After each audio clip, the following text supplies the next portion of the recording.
أعوذ بالله من الشيطان الرجيم. أم حسبت أن أصحاب الكهف والرقيم كانوا من آياتنا عجبا إذ أوى الفتية إلى الكهف فقالوا ربنا آتنا من لدنك رحمة وهيئ لنا من أمرنا رشدا فضربنا على آذانهم في الكهف سنين عددا۔ اے نبی، کیا آپ یہ سمجھتے ہیں کہ غار والوں اور رقیم والوں کا معاملہ ہماری نشانیوں میں سے کوئی بڑا عجیب قصہ تھا؟ جب ان نوجوانوں نے غار میں پناہ لی تو کہنے لگے کہ اے ہمارے رب، اپنی طرف سے ہمیں رحمت عطا فرما اور اس معاملے میں ہماری رہنمائی فرما۔ تو ہم نے انہیں اس غار میں تھپکی دے کر کئی سال تک کے لیے سلا دیا۔ بسم اللہ الرحمن الرحیم۔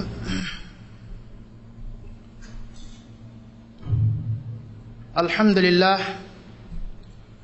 للہ نحمده ونستعینه ونستغفره ونؤمن به ونتوکل علیہ ونعوذ باللہ من شرور انفسنا ومن سیئات اعمالنا من يهده الله فلا مضل له ومن يضلل فلا هادي له وأشهد أن لا إله إلا الله وحده لا شريك له وأشهد أن محمدا عبده ورسوله أما بعد فإن أصدق الحديث كتاب الله وخير الهدي هدي محمد صلى الله عليه وسلم وشر الأمور محدثاتها وكل محدثة بدعة وكل بدعة ضلالة وكل ضلالة في النار۔ أعوذ بالله من الشيطان الرجيم، بسم الله الرحمن الرحيم۔ وترى الشمس إذا طلعت تزاور عن كهفهم ذات اليمين وإذا غربت تقرضهم ذات الشمال وهم في فجوة منه ذلك من آيات الله من يهد الله فهو المهتد ومن يضلل فلن تجد له وليا مرشدا وتحسبهم أيقاظا وهم رقود ونقلبهم ذات اليمين وذات الشمال وكلبهم باسط ذراعيه بالوصيد لو اطلعت عليهم لوليت منهم فرارا ولملئت منهم رعبا۔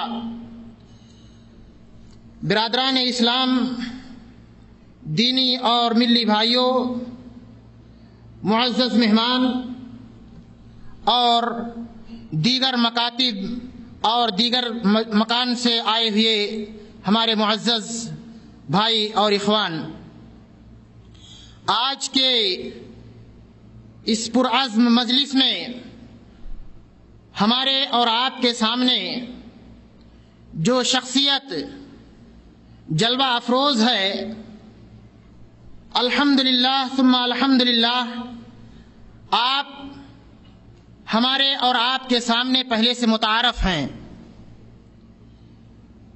آپ حضرات جو بھائی جانتے ہیں اور جو نہیں جانتے ہیں، اگر میں آپ کی صرف ایک تصنیف کا نام لوں تو میں سمجھتا ہوں کہ اکثر ہمارے اخوان آپ حضرات جانتے ہی ہیں۔ اس وقت ہماری اردو دنیا کے اندر نماز نبوی جیسی کتاب، جسے دارالسلام اور جسے کبھی بیت السلام نے بڑے ہی اہتمام کے ساتھ شائع کیا ہے، اللہ کے رسول صلی اللہ علیہ وسلم کی نماز کیسی ہوتی تھی، اس موضوع پر اردو زبان کے اندر اس سے اچھی اور بہترین کتاب شاید کہ آپ کو نہ ملے۔ اس کتاب کے اندر جہاں تک میں نے دیکھا ہے، وہ کتاب ہر بات کی اپنے اندر دلیل سموئے ہوئی ہے۔ کوئی بھی بات بغیر دلیل کے اور کوئی بھی دلیل بغیر تحقیق کے اس کتاب کے اندر نہیں لکھی گئی ہے۔ الحمدللہ یہ کتاب آپ ہی کی جمع کردہ کتاب ہے۔ ڈاکٹر سید شفیق الرحمان حفظہ اللہ ہمارے اور آپ کے سامنے جلوہ افروز ہیں۔ میں تہہ دل سے آپ کا شکر گزار ہوں۔ اور دوستو، جیسا کہ اعلانات کے ذریعہ آپ حضرات کو یہ بھی معلوم ہوا ہے کہ آج کے اس درس کا موضوع واقعہ کہف سے درس و نصیحت، اسلامی تاریخ کا ایک بہت بڑا حادثہ اور بہت بڑا واقعہ، جسے ہم اور آپ بارہا قرآن کے اندر پڑھتے ہیں، اور اللہ تبارک و تعالی نے سورہ کہف کے نام سے قرآن کے اندر اس کا ذکر کیا گیا ہے۔ واقعہ کہف کیا ہے؟ اصحاب کہف کون تھے؟ کتنے تھے؟ قرآن کے اندر کہیں پر ان کی تعداد 3 بتلائی گئی ہے، اور کہیں پر چوتھا کتے کا ذکر ہے، اور کہیں پر 4، اور اس طریقے سے متعدد اس کی تعداد لوگوں کے سامنے قرآن نے ذکر کیا ہے۔ اور ان کے سونے کا جو واقعہ قرآن کے اندر ذکر کیا گیا ہے، میرے بھائیوں، ان واقعات سے یا اس واقعے کہف سے ہم کو اور آپ کو کیا عبرت و نصیحت حاصل ہوتی ہے؟ کیونکہ اسلام کا کوئی بھی واقعہ ایسا نہیں ہے جو یوں ہی آیا اور چلا گیا، بلکہ ہر واقعہ اور ہر قصہ جسے خاص طور سے قرآن نے اپنے اندر ذکر کیا ہے، اس کا ایک مقام اور مرتبہ ہے، اس سے کچھ عبرتیں اور نصیحتیں حاصل ہوتی ہیں۔ انشاءاللہ العزیز آج کے اس بیان میں شیخ محترم کا موضوع یہی ہے کہ واقعہ کہف سے ہمیں کیا عبرت و نصیحت حاصل ہوتی ہے۔ اس لیے چونکہ وقت بھی زیادہ ہو چکا ہے، اس لیے میں زیادہ کچھ آپ کا وقت نہ لے کر یا شیخ محترم کا وقت نہ لے کر میں بلا کسی تاخیر کے اپنے معزز مہمان کا استقبال کرتے ہوئے اپنی جانب سے، آپ کی جانب سے اور مکتب کے ذمہ داران کی جانب سے استقبال کرتے ہوئے میں آپ کا شکریہ ادا کرتا ہوں اور آپ کو اسٹیج پر تشریف لانے کی دعوت دیتا ہوں۔ وجزاکم اللہ خیرا واحسن الجزاء۔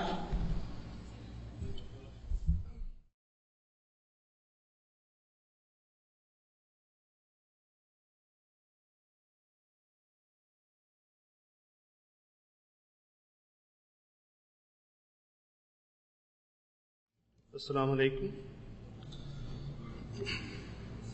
الحمدللہ رب العالمین الرحمن الرحیم مالک یوم الدین، اللہم صلی علی محمد وعلی آل محمد کما صلیت علی ابراہیم وعلی آل ابراہیم انک حمید مجید، اللہم بارک علی محمد وعلی آل محمد كما باركت على إبراهيم وعلى آل إبراهيم إنك حميد مجيد۔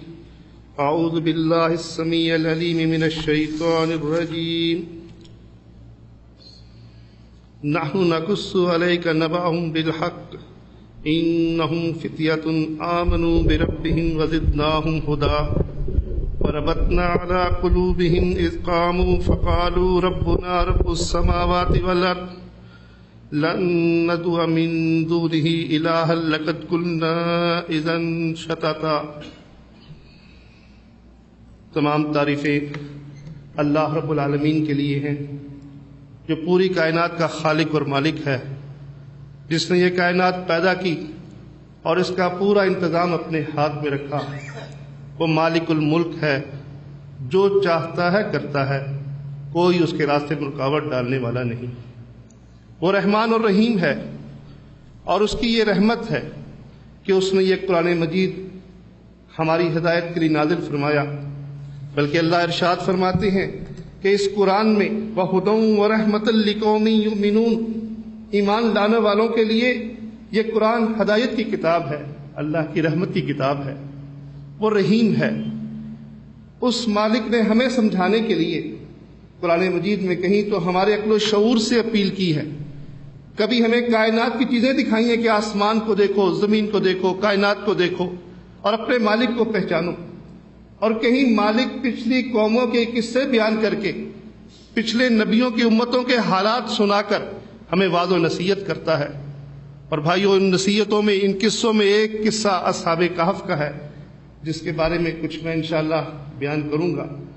اصحاب کہف اس کا ذکر سورۃ کہف کے اندر اللہ بیان فرماتے ہیں اور ارشاد فرماتے ہیں کہ انہم فتیۃ، وہ چند نوجوان تھے،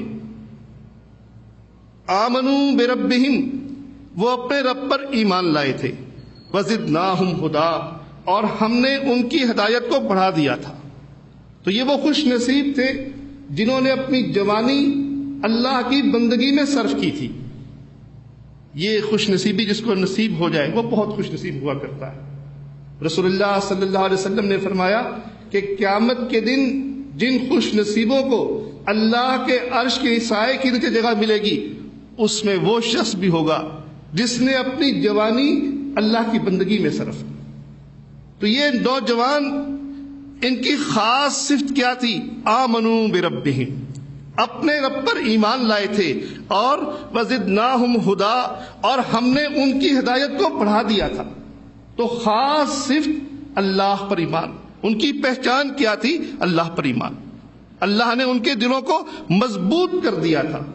اور بھائیو، یہی وہ دعوت توحید ہے جو رسول اللہ صلی اللہ علیہ وسلم نے مشرکین مکہ کے سامنے پیش کی تھی۔ یہ قصہ بیان کیوں ہوا؟ یہ قصہ حجاز کے اندر مشہور نہیں تھا۔ اہل کتاب کے مشورے سے مشرکین مکہ نے رسول اللہ صلی اللہ علیہ وسلم کا امتحان لینے کے لیے 3 سوال کیے، اور اس میں سے ایک سوال یہ تھا کہ وہ لوگ جو اتنے عرصے سوئے رہے ان کا قصہ کیا ہے۔ اللہ نے وہ قصہ بیان کرنے کے ساتھ اس قصے کو حالات پر منطبق کر دیا، پورا قصہ بیان کر کے بتا دیا کہ ان کی دعوت نبیوں والی دعوت تھی، اور ان کی دعوت وہ دعوت ہے جو محمد رسول اللہ صلی اللہ علیہ وسلم آج دے رہی ہے۔ آمنوا بربہم، وہ اپنے رب پر ایمان لائے تھے، اللہ پر ایمان ان کا کامل تھا۔ وزدناہم ہدا، اور ان کی ہدایت کو ہم نے بڑھا دیا۔ یہی پکار رسول اللہ صلی اللہ علیہ وسلم کی تھی۔ اللہ کے نبی صلی اللہ علیہ وسلم کو جب اللہ نے حکم دیا کہ میری بات آگے بیان کر دو، تو آپ پہاڑی پر کھڑے ہو گئے اور اس وقت کے رواج کے مطابق یا صباحہ کی آواز لگائی، قریش کے ایک ایک قبیلے کو بلایا، لوگ جمع ہو گئے۔ آپ صلی اللہ علیہ وسلم نے پوچھا کہ بتاؤ، اگر میں یہ کہوں کہ اس پہاڑی کے پیچھے کوئی دستہ ہے جو تم پر حملہ کرنا چاہتا ہے، تو کیا تم قبول کر لو گے؟ سب نے کہا کہ آپ صلی اللہ علیہ وسلم صادق اور امین ہیں، آپ سے کبھی جھوٹ نہیں سنا گیا، ہم قبول کریں گے۔ تو آپ صلی اللہ علیہ وسلم نے فرمایا، لوگوں لا الہ الا اللہ محمد رسول اللہ کا اقرار کر لو، دنیا میں بھی کامیاب رہو گے اور آخرت میں کامیابی تمہارے لیے ہوگی۔ اور اگر تم نے اس بات کو قبول نہ کیا تو ایک دردناک عذاب کے لیے تیار رہ جاؤ۔ تو یہی پکار رسول اللہ صلی اللہ علیہ وسلم کی پکار تھی۔ ابو طالب کے سامنے جب یہ قریش مکہ آئے، اور آخری بیماری تھی ابو طالب کی، 80 سال کی عمر ہو چکی تھی، تو ان کو یہ اندازہ ہوا کہ ابو طالب اب زندہ نہیں بچیں گے۔ تو ابو طالب کے پاس یہ لوگ آئے اور کہنے لگے، ابو طالب ایسا نہ ہو کہ تم مر جاؤ، تمہارے مرنے کے بعد اگر ہم نے محمد صلی اللہ علیہ وسلم کے ساتھ کوئی برا سلوک کیا تو لوگ یہ تانا دیں گے کہ چچا کی زندگی میں اس کو کچھ نہیں کہا، مرنے کے بعد اس کے ساتھ برا سلوک شروع کر دیا، تو کچھ ہم سے منوا لو، کچھ اس سے منوا لو، ہم سے یہ منوا لو کہ ہم اس کو کچھ نہیں کہیں گے، اس کو اس بات پر پابند کر دو کہ یہ ہمارے معبودوں کو برا نہیں کہے گا۔ رسول اللہ صلی اللہ علیہ وسلم کو بلایا گیا، ابو طالب نے کہا کہ ان کی بات کو سنیے۔ آپ نے ان کی بات کو سنا اور پھر ارشاد فرمایا، چچا میں ان کے سامنے ایک ایسی بات رکھ رہا ہوں، ایک ایسی بات کا مطالبہ کر رہا ہوں، اگر یہ اس بات کو قبول کر لے سارے عرب پر ان کی حکومت ہوگی، عجب ان کو جزیہ دے گا۔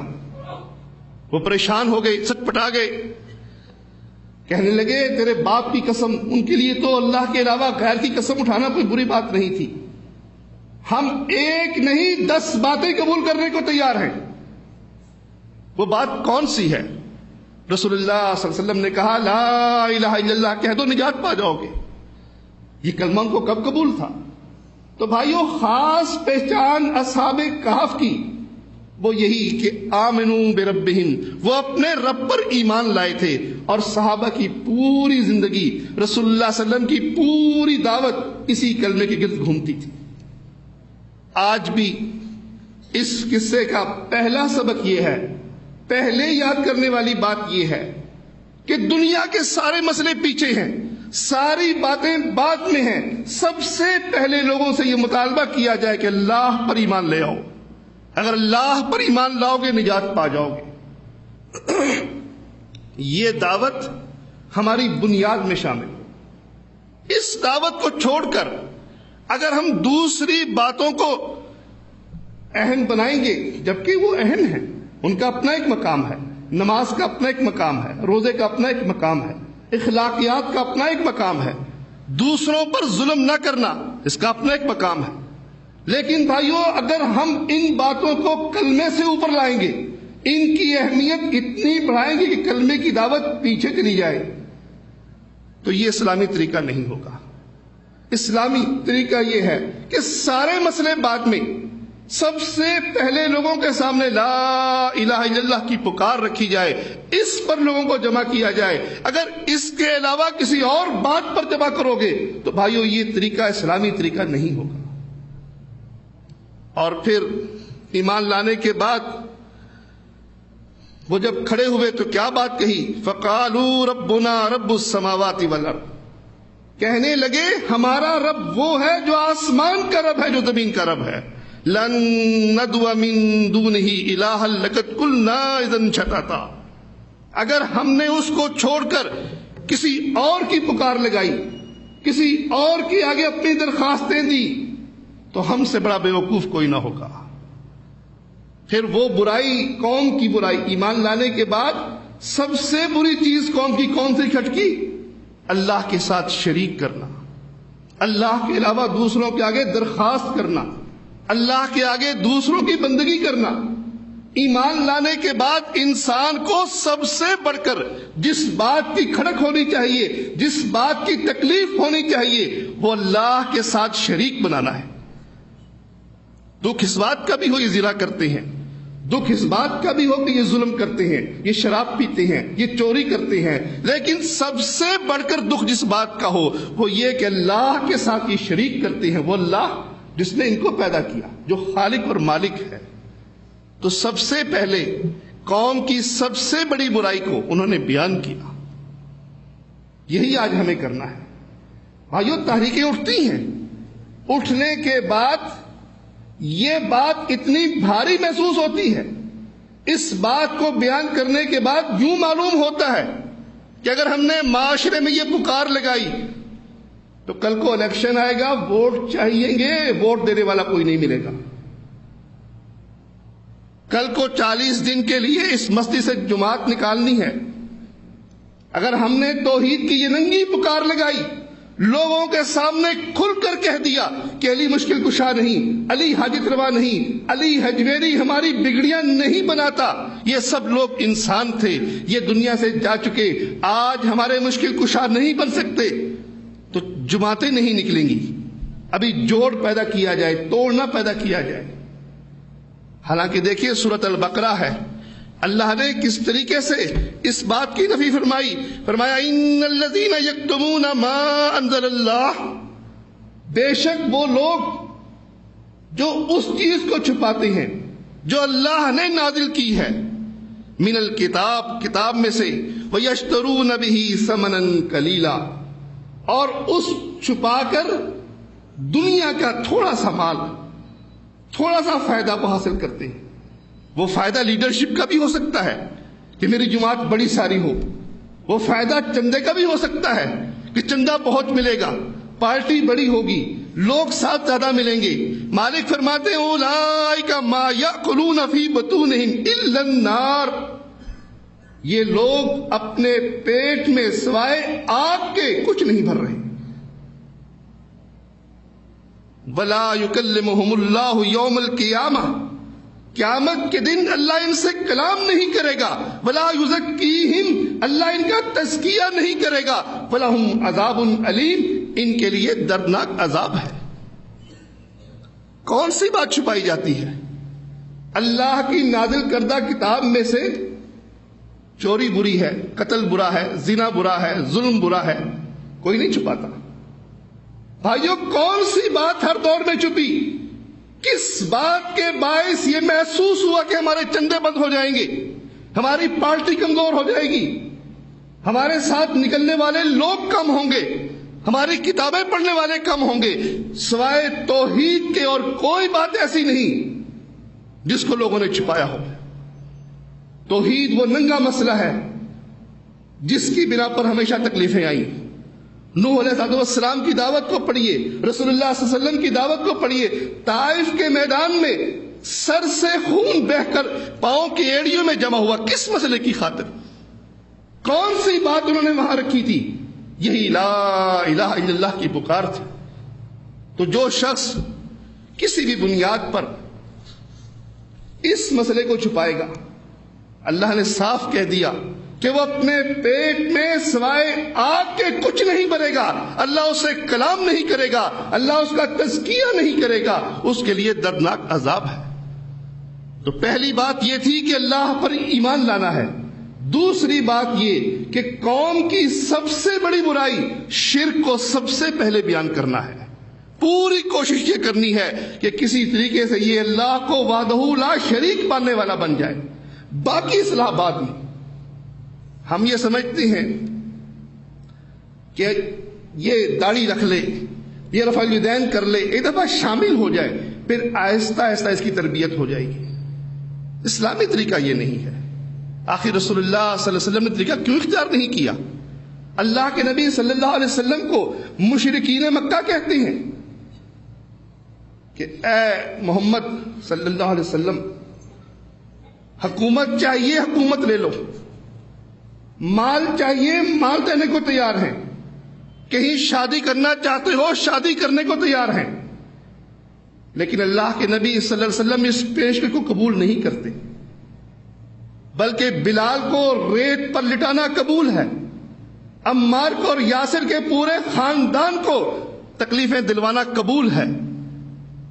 یہ قبول نہیں کہ تحریک کا رخ بدلے، یہ قبول نہیں کہ بجائے توحید کی دعوت سامنے ہو انڈر گراؤنڈ چلی جائے، یہ انہوں نے نہیں کیا۔ تو توحید، ننگی توحید، لوگوں کے سامنے کھل کر یہ کہہ دینا کہ ہر مشکلات کا حل صرف اور صرف اللہ کے پاس ہے، پکار صرف اللہ کے لیے ہے۔ کیوں؟ اس لیے کہ رسول اللہ صلی اللہ علیہ وسلم نے فرمایا کہ پکار عبادت ہے، دعا مانگنا، کسی سے درخواست کرنا، کسی کے آگے ہاتھ پھیلا کر کہنا کہ مجھے اولاد دے، مجھے مقدمے سے بری کر، مجھے بیماری سے شفا یاب کر، یہ صرف اللہ کے لائق ہے، اللہ کے علاوہ کسی کے آگے یہ ہاتھ نہیں پھیل سکتا۔ اور جو شخص اللہ کے بجائے کسی اور کو پکارتا ہے وہ کسی اور کی بندگی کرتا ہے، وہ کسی اور کی عبادت کرتا ہے، اور لا الہ الا اللہ کہنا اس کے کام نہیں آئے گا۔ کوئی 40 دن کے لیے نکلے نہ نکلے، کوئی چندہ دے نہ دے، یہ بات کھول کر کہہ دینا کہ اگر تم اس عقیدے کے ساتھ مر گئے، اس عقیدے کے ساتھ تم نے نمازیں پڑھی، اس عقیدے کے ساتھ تم نے جہاد کیا، تو تمہارا سب کچھ برباد ہو جائے گا۔ یہ ایک داعی کے ذمہ فرض ہے۔ البانی رحمت اللہ علیہ کی ایک بات جو علماء کرام سے سنی اور بڑی فکر والی بات ہے، یہ بات یاد رکھنے والی ہے کہ انہوں نے افغانستان میں حکمت یار یا اس قسم کے کسی بھی جہادی گروپ کے بڑے سے پوچھا کہ بتاؤ تمہاری فوج کے ہر شخص کو یہ معلوم ہے کہ اللہ عرش پر مستوی ہے؟ اس نے کہا نہیں۔ البانی رحمت اللہ علیہ فرمانے لگے کہ اللہ کے نبی صلی اللہ علیہ وسلم کے دور میں ایک لونڈی کو معلوم ہے، صحیح مسلم کی روایت ہے کہ لونڈی کو بلایا گیا اور اس سے 2 سوال کیے۔ پہلا سوال یہ کہ اللہ کہاں ہے، دوسرا سوال کہ میں کون ہوں۔ اس نے کہا اللہ آسمان میں ہے، اللہ عرش پر ہے، اور آپ اللہ کے رسول ہیں۔ رسول اللہ صلی اللہ علیہ وسلم فرماتے ہیں یہ مومنہ ہے، اس کو آزاد کر دو۔ تو البانی رحمت اللہ علیہ فرمانے لگے کہ اللہ کے نبی کے دور کی ایک لونڈی کو معلوم ہے کہ اللہ عرش پر ہے، اور تمہارے ساتھ وہ لوگ جو اللہ کے راستے میں جان دینے کے لیے جا رہے ہیں ان کو یہ بات معلوم نہیں۔ کتنی افسوس کی بات ہے۔ اس لیے وہ فرمایا کرتے تھے کہ تربیہ اور تصفیہ، تربیت کرنا اور صفائی کرنا یہ سب سے پہلے ہے، باقی چیزیں اس کے بعد ہیں۔ بھائیو یہ بہت اہم بات ہے، کیونکہ لڑنے والے عراق میں شیعہ بھی تو ہیں۔ سب لوگ تاریخ کو جانتے ہیں کہ لڑنے والے صرف اہل توحید تو نہیں ہیں، سب لوگ ملے ہوئے ہیں۔ تو جو شخص ان کے ساتھ مل کر ایک دشمن کے خلاف جا رہا ہے اس کا فرض ہے کہ ان کی جان لینے سے پہلے، ان کو جہاد کی آیات سنا کر جذبات پلانے سے پہلے ان کو صاف لفظوں میں کہہ دے کہ اگر یہ اللہ کی توحید تم نے قبول نہ کی، اگر تم نے اللہ کے ساتھ کسی اور کو شریک کیا تو تمہارے سارے اعمال برباد جائیں گے، تم جہنم میں جاؤ گے۔ یہ مالک کی آیات ہے، انہ من یشرک باللہ، جس نے اللہ کے ساتھ کسی کو شریک کیا اللہ اس پہ جنت کو حرام کر دے گا، اس کا مقام آگ ہے۔ اور رسول اللہ صلی اللہ علیہ وسلم نے بھی فرمایا کہ جو شخص اس حال میں مرے کہ وہ اللہ کے ساتھ کسی اور کو پکارتا ہو، کسی اور کی بندگی کرتا ہو، وہ جہنم میں جائے گا، اور جو شخص اللہ کے ساتھ کسی اور کی بندگی نہیں کرتا وہ جنت میں جائے گا۔ تو بھائیو دوسری اہم بات یہ کہ ہماری پکار شرک کے خلاف ہو، ہماری پوری تحریک، پوری کوششیں شرک کے خلاف ہو، توحید کی بنیاد پر لوگ جمع ہوں۔ ہمیں دوسرا سبق یہ ملتا ہے، اور یہ سمجھ لینے کے بعد وہ کیا کہتے ہیں، وَإِذِ اعْتَزَلْتُمُوهُمْ وَمَا يَعْبُدُونَ إِلَّا اللَّهَ، وَإِذِ اعْتَزَلْتُمُوهُمْ، جب تم ان سے الگ ہو گئے، وَمَا يَعْبُدُونَ إِلَّا اللَّهَ، اور جن کو یہ اللہ کے سوا پوچھتے ہیں ان سے الگ ہو گئے، تو آؤ غار میں جا چھپے۔ علیحدگی کن سے؟ پوجے جانے والوں سے پہلے ان سے جو پوج رہے ہیں، زندہ معاشرے سے۔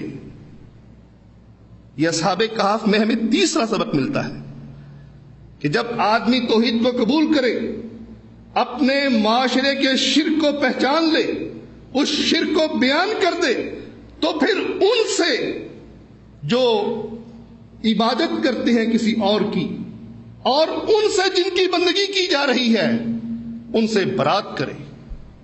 سورۃ ممتحنہ میں دیکھیے اللہ نے یہی بات ہمارے نمونے کے لیے یوں بیان کی کہ تمہارے لیے بہترین نمونہ ابراہیم علیہ السلام ہے، جب انہوں نے اپنی قوم سے کہا کہ ہم تم سے بری ہیں اور ان سے بری ہیں جن کو تم اللہ کے سوا پوچھتے ہو، کفرنا بکم، ہم تمہارے دشمن ہیں، ہم میں اور تم میں عداوت شروع ہے، عداوت اور بغض شروع ہے جو ہمیشہ رہے گی یہاں تک کہ اللہ کے لیے ایمان لے۔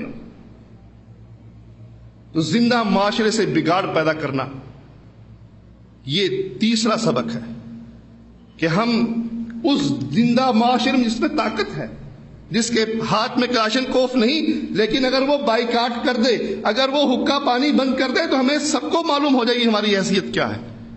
اس زندہ معاشرے سے ٹکرانا اس مسئلے کے لیے یہ اہل ایمان کی ذمہ داری ہے۔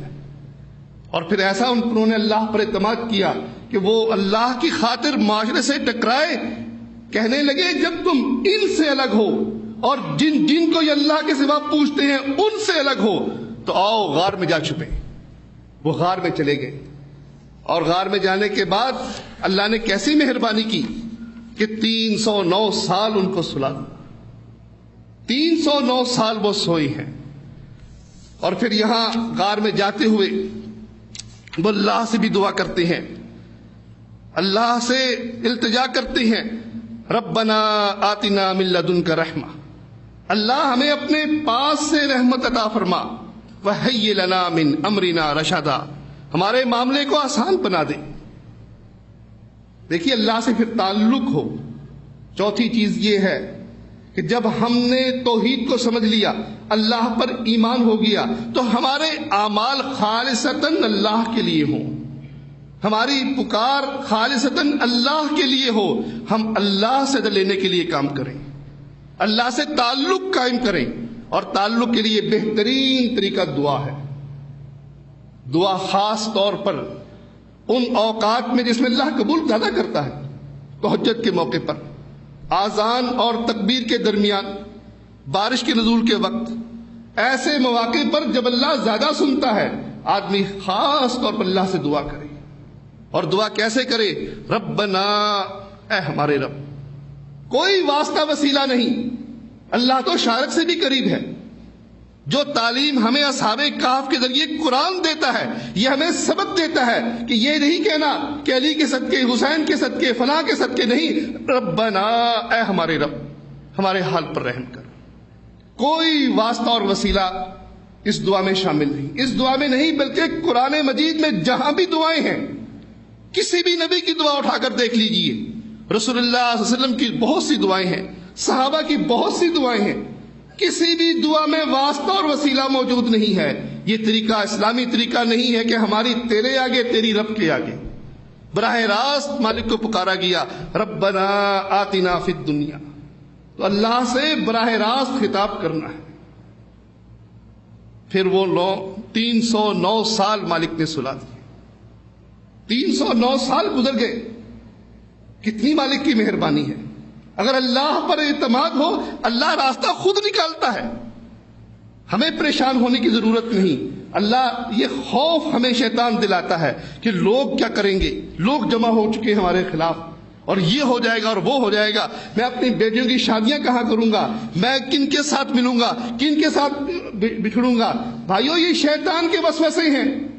مالک ایسی آسانی کرتا ہے کہ 309 سال تک وہ سوتے رہتے ہیں. 309 سال سونے کے بعد جب اٹھتے ہیں پھر انہیں بھوک لگتی ہے.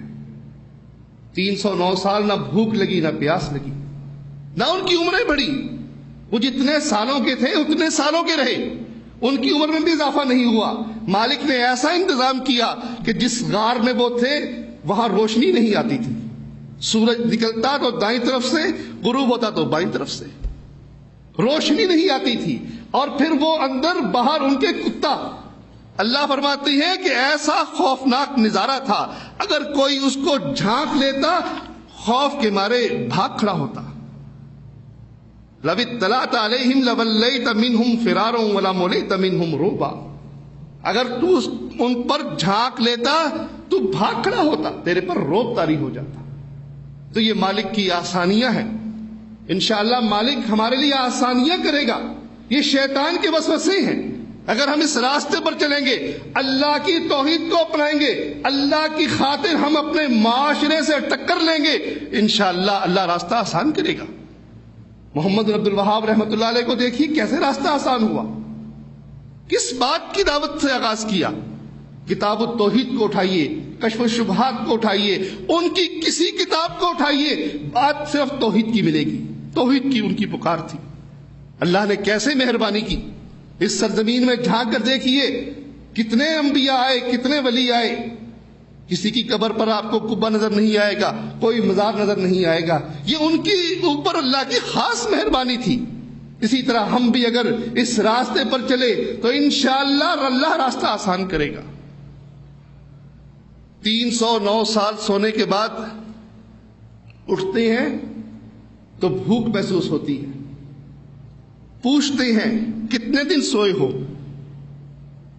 کوئی کہتا ہے دن کا کوئی حصہ سوئے ہوں گے، کوئی کہتا ہے اللہ ہی جانتا ہے کتنا سوئے تھے.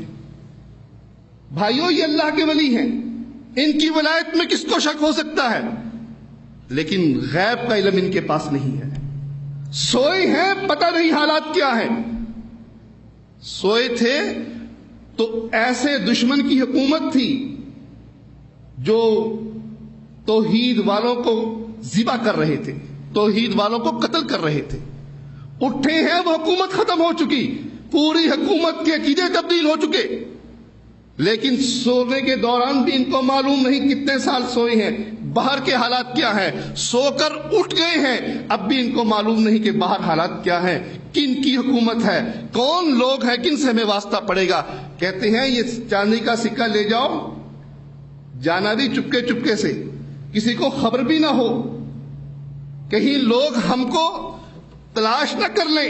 اگر انہوں نے ہمیں تلاش کر لیا، انہم ان یظہروا علیکم، اگر انہوں نے تم پر غلبہ پا لیا، یرجموکم، تمہیں پتھر مار مار کر ہلاک کر دیں گے، او یعیدوکم فی ملتہم، یا اپنے مذہب میں لوٹا لیں گے، ولن تفلحوا اذا ابدا، اور اگر تم ان کے مذہب میں لوٹ گئے تو کبھی فلاح نہیں پا سکتے۔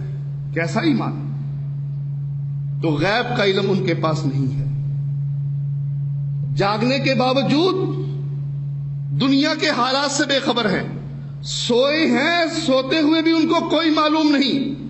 اور ہمارے ولیوں کے قصے کیسے مشہور ہیں، آپ کے سامنے ہیں۔ بھائیو، یہ کرامت کے نام پر جو اس امت کے اندر گمراہیاں لائی گئیں، اس کو سمجھنے کے لیے اس قصے سے بہتر قصے بہت سے ہوں گے، لیکن یہ بھی ایک قصہ ہے کہ یہ کرامت ہے ان لوگوں کی۔ 309 سال سوئے ہیں، انہیں بھوک نہیں لگی، انہیں پیاس نہیں لگی، ان کی عمریں نہیں بڑھی، اس سے بڑی کرامت اور کیا ہوگی؟ لیکن اللہ کے ولیوں کو اپنی کرامت کے بارے میں کوئی خبر نہیں۔ یہ کرامت ہو یا معجزہ، یہ نبیوں کے اختیار میں نہیں، ولیوں کے اختیار میں نہیں۔ یہ تو ہماری کرامتیں ہیں نا، کہ مردہ انگوٹھا پکڑ لیتا ہے اور کہتا ہے کہ میں اللہ کا عاشق ہوں، زندہ ہوں، اور قیامت کے دن اپنی وجاہت سے تمہاری مدد کروں گا۔ فضائل صدقات اٹھا کر دیکھیے زکریا صاحب کی، یہ تو توحید کے دعوے داروں کا حال ہے۔ اور وہ جو لوگ جو دائی ہیں شرک کی طرف، ان کی کتابوں میں جو کچھ کرامات ہے وہ آپ پڑھ کر دیکھیے، حیرت ہوتی ہے۔ یہاں ان سے بڑے ولی اللہ نے اپنے کلام میں ان کا ذکر کیا، لیکن ان کے اختیار میں سونا نہیں، یہ اختیار مالک کے ہاتھ میں ہے۔ اور یہی معاملہ اس وقت ہوا جب موسیٰ علیہ السلام سے اللہ نے پوچھا تیرے ہاتھ میں کیا ہے؟ کہنے لگے عصا ہے۔ حکم دیا پھینک، انہوں نے اس کو پھینکا، اور جب یہ دیکھا کہ یہ عصا ہل رہا ہے جس طرح کے سانپ ہو، اللہ فرماتے ہیں کہ وہ پیٹھ موڑ کر چل دیے اور پیچھے مڑ کر نہیں دیکھا۔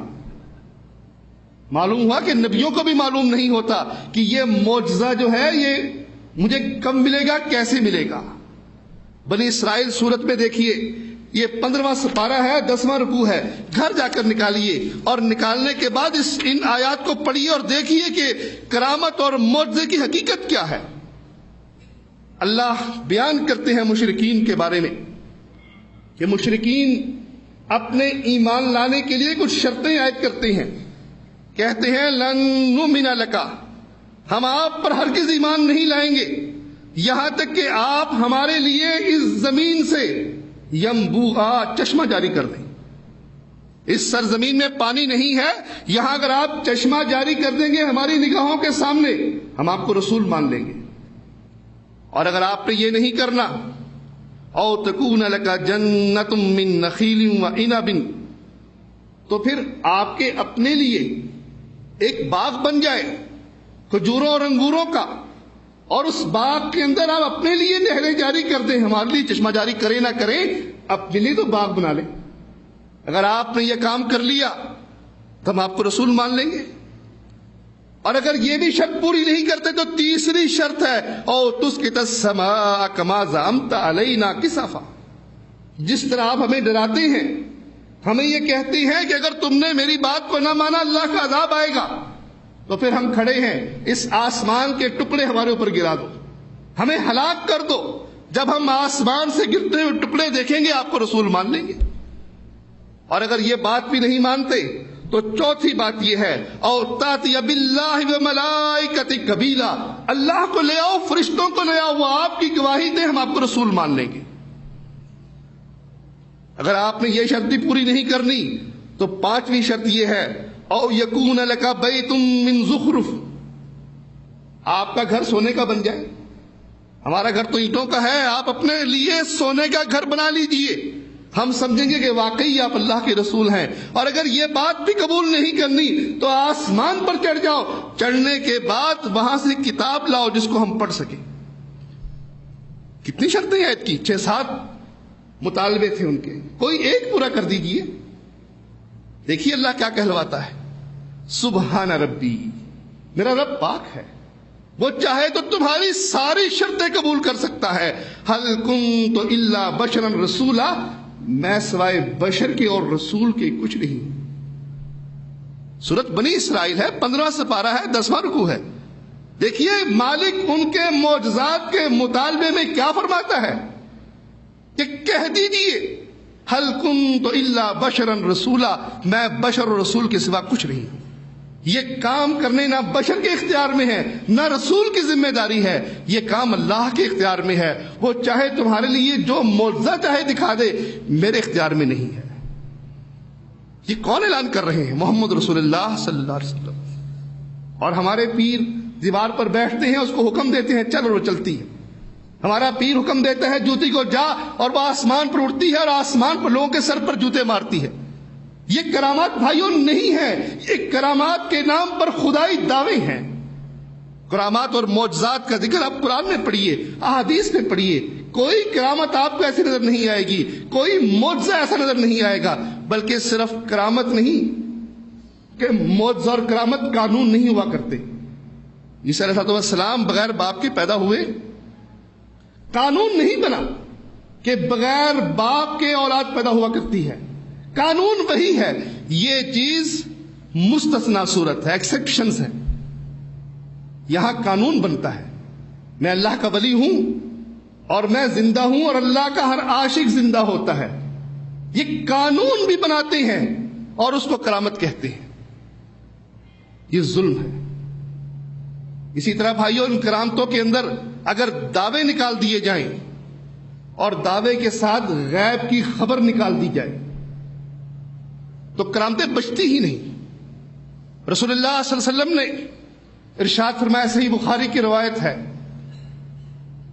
کہ میرے فوت ہونے کے بعد، دنیا سے جانے کے بعد، نبوت کی ہر صورت ختم ہوگی سوائے مبشرات کے. نبوت کا کوئی راستہ میری امت میں قائم نہیں رہے گا سوائے مبشرات کے. پوچھا اللہ کے رسول مبشرات کیا ہے؟ آپ نے فرمایا اچھا خواب. یہ مبشرات ہے. اس امت سے پہلے پچھلی امتوں میں اللہ نے انسانوں سے کلام کیا جو نبی نہیں تھے. جیسے موسیٰ علیہ السلام کی ماں سے کلام کیا، عیسیٰ علیہ السلام کی والدہ سے کلام کیا. لیکن آپ صلی اللہ علیہ وسلم نے فرمایا کہ اس امت میں اگر کوئی محدث ہوتا، اگر کوئی وہ شخص ہوتا جس سے اللہ کلام کرتا ہے تو عمر ہوتا. یہ راستہ بھی آپ نے بند کر دیا. اب آسمان سے کسی سے کلام نہیں ہوگا. اور مشہور واقعہ ہے، بخاری ہی میں ذکر ہے کہ ایک دفعہ ابوبکر صدیق رضی اللہ تعالیٰ عنہ اور عمر فاروق ام ایمن سے ملنے کے لیے گئے. رسول اللہ صلی اللہ علیہ وسلم بھی ام ایمن کے پاس جایا کرتے تھے. یہ آپ کے والد کی لونڈی تھی. تو ام ایمن دیکھ کر رونے لگ گئی. پوچھا ام ایمن کیوں روتی ہو؟ موت تو برحق ہے، نبی پر آنا تھی. تو ام ایمن فرمانے لگی میں نبی کی موت پر نہیں روتی، میں اس بات پر روتی ہوں کہ اللہ آج کے بعد آسمان سے کسی انسان سے کلام نہیں کرے گا. آسمان سے وحی کا سلسلہ ختم ہو چکا. اب غیب کی خبریں کشف کے نام پر، کہ ایک بزرگ ہیں وہ وضو کے پانی میں سے گرتے ہوئے گناہ کو دیکھا کرتے تھے. کوئی زنا کر کے آیا اور پھر آ کر وضو کر رہا ہے تو اس کے پانی میں اس کو زنا نظر آتا تھا. کوئی والدین کا نافرمان ہے، جب وہ وضو کرنے لگا تو اس کے پانی میں جو والدین کی نافرمانی دھلتی ہے ان کو وہ نظر آیا کرتی تھی. اور یہ بات ابو حنیفہ رحمۃ اللہ علیہ کی طرف منسوب کی فضائل اعمال میں. کتنی عجیب بات ہے. وہ غیب کی بات ہے. اس نے زنا کیا، اس نے چوری کیا، اس نے قتل کیا. بھائیو یہ گناہ کا دھلنا ایسے نہیں کہ وہ زنا کے گناہ اس کے ساتھ دور ہوتے ہوں، ایسا معاملہ نہیں ہے. یہ غیب کی باتیں ہیں، اس پر ہمارا ایمان ہے.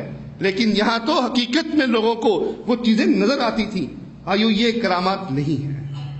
یہ لوگوں نے جو کرامات کے نام پر جو دین بنایا ہوا ہے، یہ دین نہ اللہ کے قرآن میں ہے نہ نبی کی سنت میں ہے.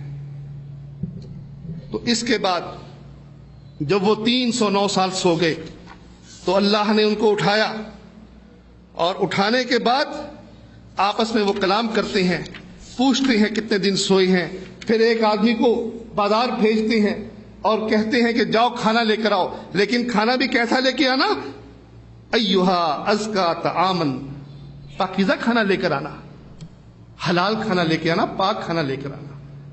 یہ حلال اور حرام کا فرق دیکھیے کس مصیبت میں ہے، کس مشکل میں ہے، قوم سے چھپے ہوئے ہیں، چوری چوری بازار سے کھانا لینے کے لیے جائیں گے، لیکن تلقین کیا کر رہے ہیں؟ پاکیزہ کھانا لے کر آنا۔ ہمیں اپنے آپ کو ٹول لینا چاہیے کہ ہمارا کھانا کیسا ہے، ہم بھی حلال اور حرام میں تمیز کرتے ہیں یا نہیں کرتے، اور حرام کیا ہے؟ میں نے پیسے کمائے، خوب کمائے، جا کر بینک میں جمع کر دیے، اب میں پاکستان میں آ گیا ہوں، اب ان پیسوں سے مجھے باقاعدہ سود ملے گا اور میں اس سود سے زندگی گزاروں گا۔ کتنے ظلم کی بات ہے۔ وہ پاکیزہ کھانا جو تم نے یہاں کمایا تھا، پاکستان، ہندوستان، بنگلہ دیش میں جانے کے بعد اب اس کا سود کھا کر تم اپنی زندگی گزارو گے۔ مالک کی تو آیات ہیں، اللہ فرماتے ہیں جو سود کھاتا ہے اللہ اور رسول کی اس سے جنگ ہے، مستقل جہنم کی وعید ہے۔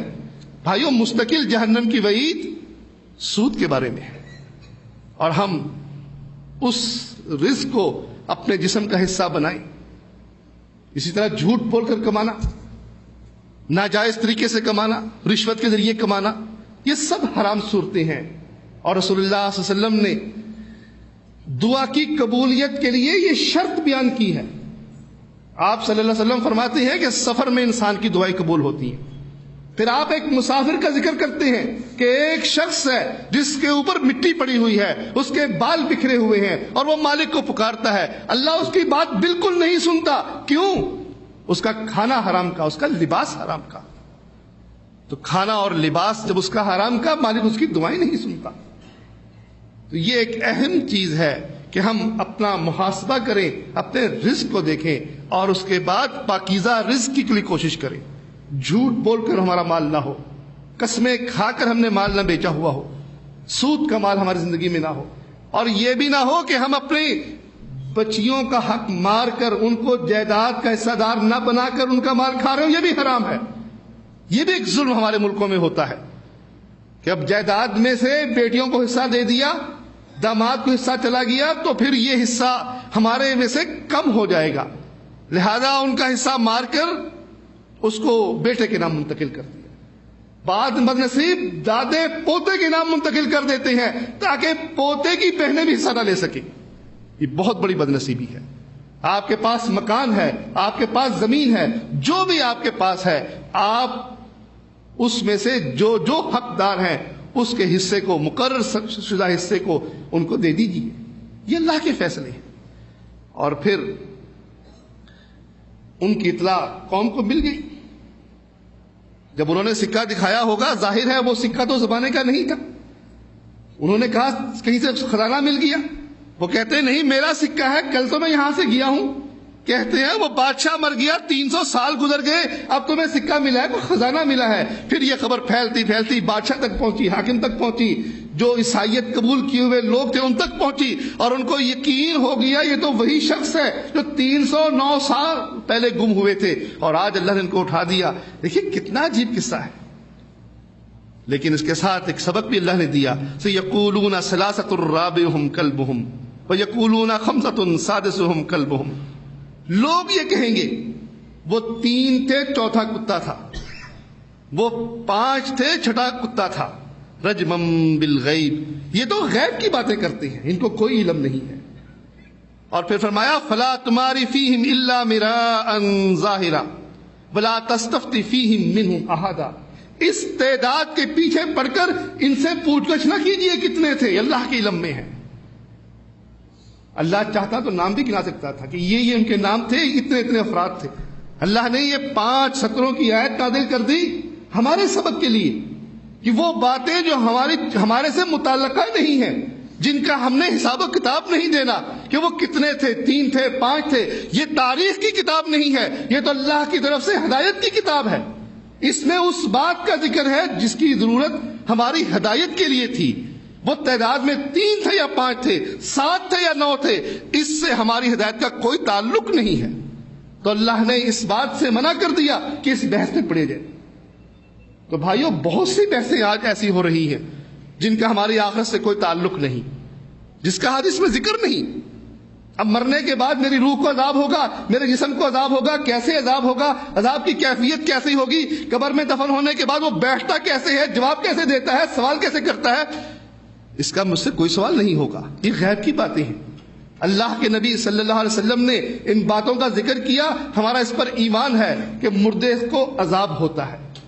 آپ صلی اللہ علیہ وسلم نے ارشاد فرمایا کہ اگر یہ خوف نہ ہوتا کہ تم قبروں کے اندر مردے دفن کرنے بند کر دو گے تو میں اللہ سے دعا کرتا اللہ تم کو قبر کا عذاب سنواتا. خوف کیا ہے کہ تم مردوں کو قبروں میں دفن کرنا بند کر دو گے. اب ہمارا ایمان ہے کہ قبر میں عذاب ہوتا ہے. اللہ کے نبی صلی اللہ علیہ وسلم جا رہے ہیں, قبرستان سے گزر رہے ہیں, خچر اچھلتا ہے. آپ فرماتے ہیں کہ ان دو قبر والوں کو عذاب ہو رہا ہے, اور باعث عذاب بھی ایسی چیز نہیں جس سے بچنا مشکل ہوتا. اور پھر فرمایا ہاں وہ بڑی چیزیں ہیں, ان میں سے ایک شخص پیشاب کے چھینٹوں سے نہیں بچتا تھا اور دوسرا شخص چغل خوری کرتا تھا, چغلی کر کے پورے علاقے میں بات کو پھیلاتا تھا. پھر آپ صلی اللہ علیہ وسلم نے ایک ٹہنی لی, اس کے 2 حصے کیے اور قبروں پر ٹانگ دیے اور فرمایا کہ امید ہے جب تک یہ ہری رہیں گی ان کے عذاب میں کمی ہوگی. تو قبر کا عذاب برحق ہے. اب وہ عذاب کی کیفیت یہ ہماری عقل سے ماورا ہے. ہم مردے کو دفن نہ کریں, قبر کا عذاب پھر بھی ہوگا. وہ قبر کیسے بھیجتی ہے, کیسے وسیع ہوتی ہے, قبر کو بند نہ کریں, ہمیں کچھ نظر نہیں آئے گا. وہ سوال و جواب بھی ہوں گے, وہ یہ پھیلنا اور سکڑنا یہ اللہ کے علم میں سے ہے, غیب کی باتیں ہیں. ہمارا کام ایمان لانا ہے, کیفیت ہمارے ذمہ نہیں ہے. اسی طرح اللہ عرش پر ہے, عرش پر مستوی ہے, قرآن کا فیصلہ ہے. الرحمن علی العرش استوى, رحمان عرش پر مستوی ہے. کہیں فرمایا کیا تم بے خوف ہو اس ذات سے من فی السماء, جو آسمان میں ہے, کہ وہ آسمان سے تم پر بارش, پتھروں کی بارش برسا دے اور تمہیں معلوم ہو جائے اس کا عذاب کیسا ہے. اب من فی السماء صاف لفظ ہے, وہ ہستی جو آسمان میں ہے. اب وہ کیسی ہے, کیسے ہے, کھڑا ہے, بیٹھا ہے, لیٹا ہے, نعوذ باللہ, اس پر سوچنا حرام ہے. امام مالک رحمت اللہ علیہ بڑی پیاری بات فرماتے ہیں کہ اللہ کا عرش پر ہونا معلوم ہے, عرش پر مستوی ہونا معلوم ہے, اس کی کیفیت ہمیں معلوم نہیں. جو اس کے بارے میں سوال کرتا ہے وہ بدعتی ہے. تو اللہ کی صفات کی کیفیت کو جاننا, ہاں ہمیں یہ معلوم ہے, لیس کمثلہ شیء, اس جیسی کوئی چیز نہیں. اللہ نے کہا اے شیطان تو نے اس کو سجدہ کیوں نہ کیا جس کو میں نے اپنے دونوں ہاتھوں سے بنایا. مالک نے ہاتھوں کا ذکر کر دیا. اب ہم ہاتھ کہیں گے لیکن اپنے ہاتھ کی طرف اشارہ نہیں کریں گے. اس کی کیفیت ہمارے ذہنوں سے ماورا ہے. ہمیں ید معلوم ہے کہ ید ہاتھ کو کہتے ہیں, ہاتھ پر ہمارا ایمان ہے. وہ کیسے ہیں, کیفیت کیا ہے, یہ اللہ کے علم میں ہے. یہ بھی جائز نہیں کہ ہم یہ کہیں کہ اللہ کی انگلیاں نہیں ہیں, اللہ کے خون نہیں ہے, اللہ کے جوڑ نہیں ہے. نعوذ باللہ, یہ اللہ نے کہیں ذکر نہیں کیا. ہم اللہ کے بارے میں وہی کچھ کہیں جو اللہ نے بیان کر دیا. یہ اللہ کے بارے میں وہ بات کہنی جو اللہ نے بیان نہیں کی, اپنی عقل کے ساتھ اللہ کی تشریح کرنا, بھائیو یہ حرام ہے. اللہ نے کہا اللہ عرش پر ہے, ہم مانتے ہیں. اب اگر کوئی شخص کہ اللہ ہر جگہ ہے ذات کے اعتبار سے, ہم کہیں گے نہیں, اللہ ہر جگہ دیکھتا ہے, اللہ ہر جگہ سے سنتا ہے, اللہ کی بادشاہت ہر جگہ ہے. لیکن خود الرحمن علی العرش استوى, رحمان عرش پر مستوی ہے. تو بھائیو اس صفات کا مسئلہ بھی بڑا نازک ہے. اس میں جس طرح اللہ نے اس بات سے روکا کہ وہ 3 تھے یا 5 تھے, ہمیں بھی وہاں رک جانا چاہیے جہاں صحابہ رک گئے. ہمارے لیے دین بڑا بے آسان ہے کہ صحابہ ان کے سامنے تو صرف یہی بات تھی کہ اللہ کیا کہتا ہے, اس کا نبی کیا کہتا ہے. کوئی کتاب نہیں تھی, کوئی فضائل اعمال, فضائل صدقات نہیں تھے. اللہ کے نبی سامنے تھے, اللہ کے نبی پر قرآن اتر رہا تھا اور وہ قرآن مجید پر عمل کر رہے تھے. صحابہ کرام نے یہ دین محمد رسول اللہ صلی اللہ علیہ وسلم سے سیکھا. اللہ کے نبی نے ان کے سامنے بیان کیا کہ ان قبر والوں کو عذاب ہو رہا ہے. لیکن صحابہ نے نہیں پوچھا کہ عذاب کیسے ہو رہا ہے. اللہ کے نبی ان کی روح کو ہو رہا ہے, جسم کو ہو رہا ہے, اس کے ساتھ ایک اور دفن ہے, اس قبر کے اندر 10 دفن ہے, یہ عذاب اس اکیلے کو کیسے ہو رہا ہے. صحابہ نے نہیں پوچھا. ہمیں بھی رک جانا چاہیے. صحابہ نے نہیں پوچھا کہ اللہ کے نبی صلی اللہ علیہ وسلم یہ اللہ کے ہاتھ کیسے ہیں, اللہ عرش پر کیسے مستوی ہے. اللہ کہتا ہے کہ اے نوح میری آنکھوں کے سامنے کشتی کو بنا. یہ آنکھیں کیسی ہیں؟ اللہ دیکھتا ہے کیسے دیکھتا ہے, اللہ سنتا ہے کیسے سنتا ہے, اللہ پکڑتا ہے کیسے پکڑتا ہے. صحابہ نے سوال نہیں کیا. بھائیو, جو لوگ سلف کو بیچ میں سے نکال کر قرآن کو سمجھنا چاہتے ہیں یا حدیث کو جاننا چاہتے ہیں, یقین جانیے نہ ان کو قرآن سمجھ میں آئے گا نہ حدیث سمجھ میں آئے گی. دیکھیے اللہ نے صاف لفظوں میں کہا آمنو بی, جیسے کہ ایمان لاؤ جیسے کہ یہ ایمان لائے. اور کہیں فرمایا کہ جس نے نبی کی پیروی, نبی کی مخالفت کی اور وہ راستہ اختیار کیا جو مومنین کے راستے سے الگ تھا, تو ہم اس کو دھکا دے دیتے ہیں. تو یہ مومنین کون ہیں؟ کن کے ایمان کو معیار بنایا جا رہا ہے؟ صحابہ کرام. اور صحابہ کرام نے تابعین کی تربیت کی, تابعین نے تبا تابعین کی تربیت کی, اور عجیب تربیت کی. لوگ تو پریشان ہوتے ہیں حدیثوں کے بارے میں, لیکن صحابہ کی دیکھیے تربیت کیسی ہے. ایک 50 سال کا صحابی ہے, ایک 10 سال کا صحابی ہے. 50 سال کا صحابی وہ اس کے ساتھ 8 سال کے تابعی کی تربیت بھی کر رہا ہے, اور جب 10 سال والا صحابی 50 سال کا ہوتا ہے اس کے سامنے بھی تابعین ہے, کوئی 40 سال کا کوئی 30 سال کا, ان کی تربیت ہو رہی ہے, نسلوں کی تربیت ہو رہی ہے. ان کا مقصود دنیا کمانا نہیں تھا, وہ تربیت کیا کرتے تھے. ہم تو یہاں اگر بیٹھ گئے نا, اور مالک کا یہ فرمان کہ قو انفسکم واہلکم نارا, اپنے آپ کو اور اپنے اہل و عیال کو جہنم کے عذاب سے بچاؤ. ہمیں کوئی خبر نہیں ہماری اولاد وہاں پیچھے کیا کر رہی ہے, وہ کس راستے پر چل رہی ہے. بدنصیبی ہے. صحابہ کا یہ طریقہ نہیں تھا. صحابہ اس طریقے سے بھی کہ حجت الوداع کا خطبہ سنتے اور جدھر جس کا منہ ہوتا ادھر نہیں نکلے. صحابہ مدینے واپس آئے. ابوبکر صدیق کہاں تھے؟ عمر فاروق کہاں تھے؟ عثمان غنی کہاں تھے؟ علی مرتضیٰ کہاں تھے؟ یہ مدینے میں تھے. انہوں نے حکومتیں کی ہیں. سب سے پہلے تو یہ بڑے صحابہ نکلتے, عشرہ مبشرہ نکلتے کہ اللہ کے نبی نے حکم دے دیا کہ اب چلو نکلو اور میری بات کو پہنچاؤ, تو بس جدھر جس کی سواری کا رخ ہوتا ادھر وہ نکل جاتا. پھر تو یہ بڑے صحابہ پہلے نکلتے, لیکن نہیں نکلے. انہوں نے مدینے آ کر مدینے میں اسلامی حکومت قائم کی. یہ یہاں بھی آئے تابعین کے دور میں, محمد بن قاسم نے یہاں حملہ کیا.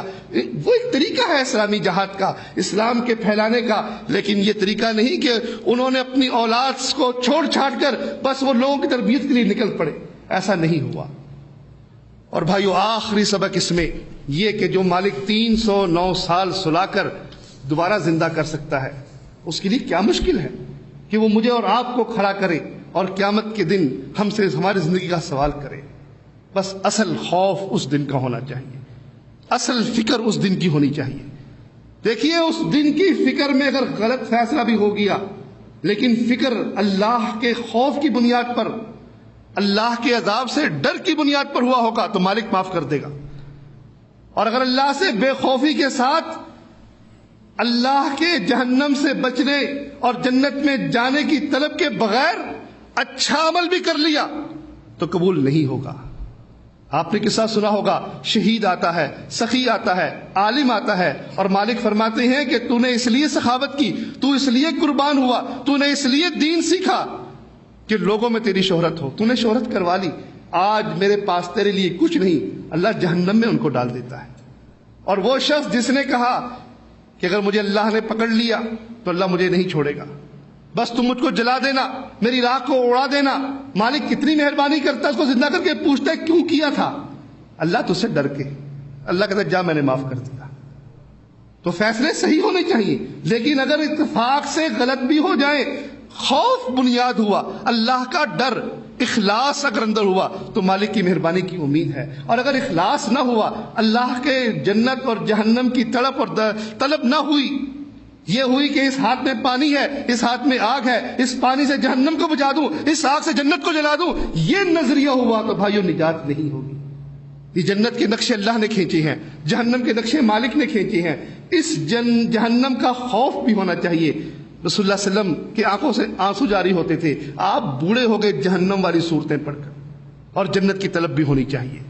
اللہ مجھے اور آپ کو اس حال میں موت دے کہ ہم خالصتاً اللہ کے لیے فکر کرنے والے ہوں, اللہ کے لیے اپنا سب کچھ قربان کرنے والے ہوں، جو مالک کا حکم ہے ہم اس کو اپنے اوپر نافذ کرنے والے ہوں۔ اللہ مجھے اور آپ کو اس حال میں موت دے کہ اللہ ہم سے راضی ہو اور ہم اس سے راضی ہو جائیں۔ وما علینا الا البلاغ۔ جزاک اللہ خیر۔ دوستوں کو بڑی تکلیف اٹھائی، کافی دیر انتظار کرنا پڑا، میں سب کا مشکور ہوں۔ اللہ تعالی ہم سب کو جنت میں اکٹھا کرے۔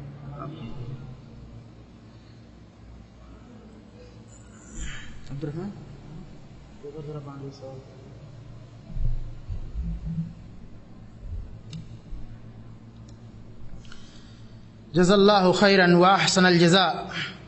اللہ تعالی شیخ محترم کی عمر دراز کرے اور آپ کی ان جد و جہد، محنت و مشقت کو اللہ تعالی قبول فرمائے۔ آپ نے اصحاب کہف سے درس و نصیحت کے تعلق سے بہت ساری باتیں ہمارے اور آپ کے سامنے رکھی ہیں۔ اللہ تعالیٰ اس واقعے سے اور اس واقعے کے درس سے ہم سب کو درس اور عبرت و نصیحت حاصل کرنے کی توفیق عنایت فرمائے۔ کیونکہ چند سوالات اخوان کی جانب سے آئے ہوئے ہیں، اس لیے میں شیخ محترم سے گزارش کروں گا کہ مختصر سے وقت میں، یعنی 15 منٹ کے وقت میں آپ ان سوالوں کا جواب دے کر عند اللہ مشکور ہوں۔ وجزاک اللہ خیر۔ السلام علیکم۔ دیکھیے، پہلا سوال یہ ہے کہ لڑکی کو جہیز ہم دیتے ہیں اور جب تک جہیز نہ دے شادیاں نہیں ہوتی، تو کیا ہم اس کے بدلے میں ان کا جو حصہ ہے وہ رکھ سکتے ہیں؟ تو بھائی، جہیز جو ہے یہ مسلمانوں کی رسم نہیں ہے، اللہ کے نبی صلی اللہ علیہ وسلم کا حکم نہیں ہے۔ اس کو آپ نہیں دیتے، شادی نہیں ہوتی، ایک الگ مسئلہ ہے۔ حصہ اس کا الگ معاملہ ہے۔ حصہ آپ نے اس کو دینا ہے۔ مکان ہے، وہ مرنے کے بعد تقسیم ہوگا، جائیداد ہے، مرنے کے بعد تقسیم ہوگی۔ زندگی میں آپ جو ہدیہ دینا چاہیں دے دیں، وہ الگ معاملہ ہے، لیکن ان کا حصہ اس بنیاد پر رکھنا کہ ان کو جہیز دیا تھا، یہ بالکل جائز نہیں ہے۔ اور کوشش کیجئے، یہ جہیز کی لعنت آپ کے ہاں بھی بیٹے ہیں، میرے بھی بیٹے ہیں، ہم خود انکار کریں اپنے بیٹوں کے لیے کہ ہم وہ لڑکیاں لیں گے جو جہیز نہیں دیں گی، تاکہ یہ رسم ٹوٹے۔ اس رسم کو ختم کرنا چاہیے۔ کسی برائی کے بدلے اچھائی ختم نہیں ہو سکتی۔ دوسرا سوال ہے، کسی مسلک کے ساتھ وابستگی ضروری ہے یا نہیں؟ بھائی، اصل میں مسلک آپ نے سن ہی لیا۔ مسلک اسلام ایک دین ہے، اور بڑی مختصر سی تعریف ہے کہ اسلام وہ دین ہے جو اللہ نے رسول اللہ صلی اللہ علیہ وسلم پہ نازل کیا، صحابہ نے عملی زندگی میں اس پر چل کر دکھایا۔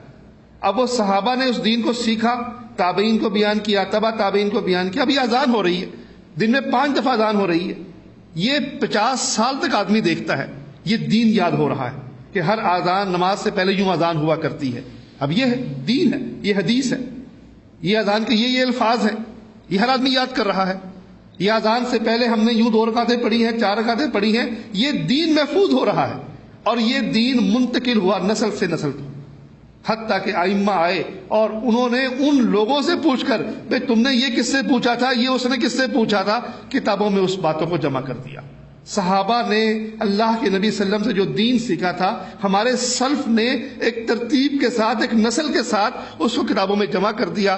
آج وہ کتابیں چاہے بخاری نے لکھی ہوں یا مسلم نے، ترمذی ہو یا ابو داؤد ہو، مسند احمد بن حنبل ہو، موطا مالک ہو، وہ اس دین تک پہنچنے کے ذریعے۔ اب میں کہوں میں نے وظیفہ کرنا ہے، میں نقش بندی بن جاؤں، اچھا نقش بندی نے یہ وظیفہ کیسے بتانا ہے کہ اندھیرا کر لو، کپڑا ڈال لو، یہ اللہ کی وحی نہیں آئی اس پر۔ اب یہ دین نہیں بنے گا، دین وہی بنے گا جو اللہ کے نبی صلی اللہ علیہ وسلم نے صحابہ کو سکھایا۔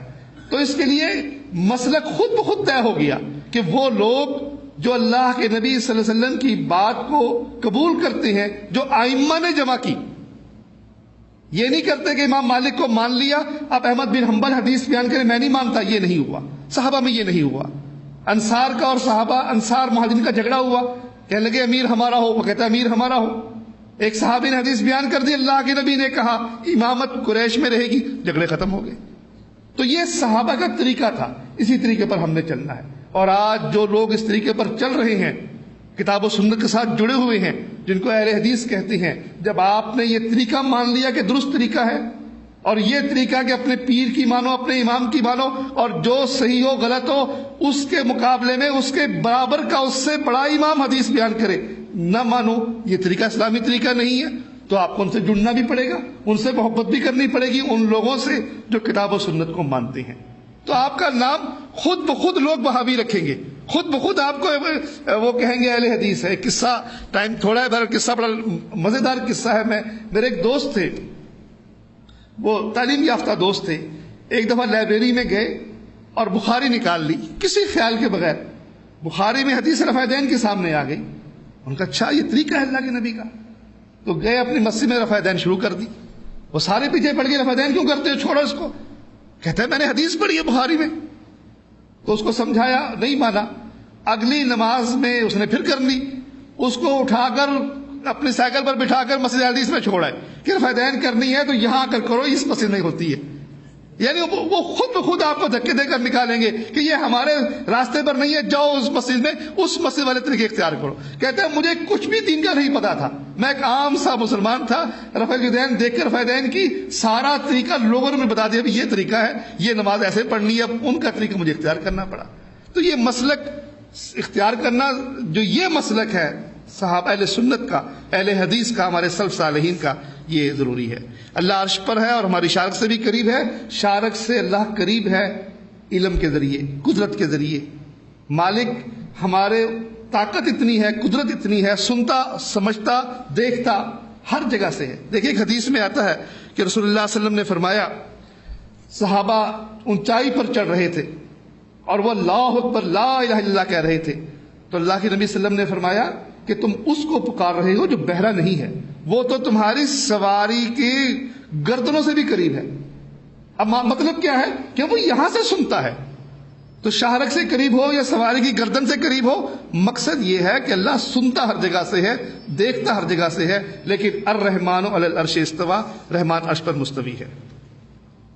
یہ جو رسول اللہ کے نبی صلی اللہ علیہ وسلم کا معجزہ تھا کہ آپ نے لکڑی کے 2 حصے کیے اور قبروں پر ٹانگ دیا، یہ نبی صلی اللہ علیہ وسلم کا معجزہ تھا. اللہ کے نبی صلی اللہ علیہ وسلم کی ہاتھ کی برکت سے یہ عذاب کم ہوا ہے. یہ میرے اور آپ کے ٹانگنے کے لیے نہیں ہے. غیبت کرنا کبیرہ گناہ ہے کہ اس پہ قبر کا عذاب بھی ہو رہا تھا. اور بے نمازی کے ساتھ کھانا پینا، دیکھیے یہ علیحدگی جو ہے دنیاوی علیحدگی نہیں ہے کہ ہم باپ ہے اب اسے خدمت نہ کریں، پڑوسی ہے اس کو مارنا شروع کر دیں، بے نماز ہے کھانا پینا بند کر دیں. یہ علیحدگی دینی علیحدگی ہے. 4 تعلقات کہ جب مر جائے جنازہ جائز نہیں، نماز پڑھائے نماز جائز نہیں، لڑکی کا رشتہ جائز نہیں، اور دلی محبت جائز نہیں. تو یہ دینی تعلقات منع ہے. یہ نہیں کہ آپ کسی عیسائی کے ساتھ اب کھا بھی نہیں سکتے، یہ معاملہ، یہ جذباتی باتیں ہیں. اصل جو چیز علیحدگی ہے وہ دینی علیحدگی ہے. نظر آئے کہ ان سے ہماری مشابہت نہیں ہے، یہ اور قوم ہے ہم اور قوم ہیں. زکوٰۃ سارا سال ادا کرتا ہے تھوڑا تھوڑا کر کے. ایک تو زکوٰۃ ہم ادا کرتے ہیں کہ جو مانگنے والا آ گیا بے نماز ہے بے دین ہے ہم اس کو ادا کر دیں. یہ طریقہ نہیں ہے. طریقہ اللہ کے نبی صلی اللہ علیہ وسلم فرماتے ہیں کہ مجھے حکم دیا گیا ہے کہ میں مسلمانوں کے امراء سے، امیروں سے مال لے کر غریبوں میں تقسیم کروں.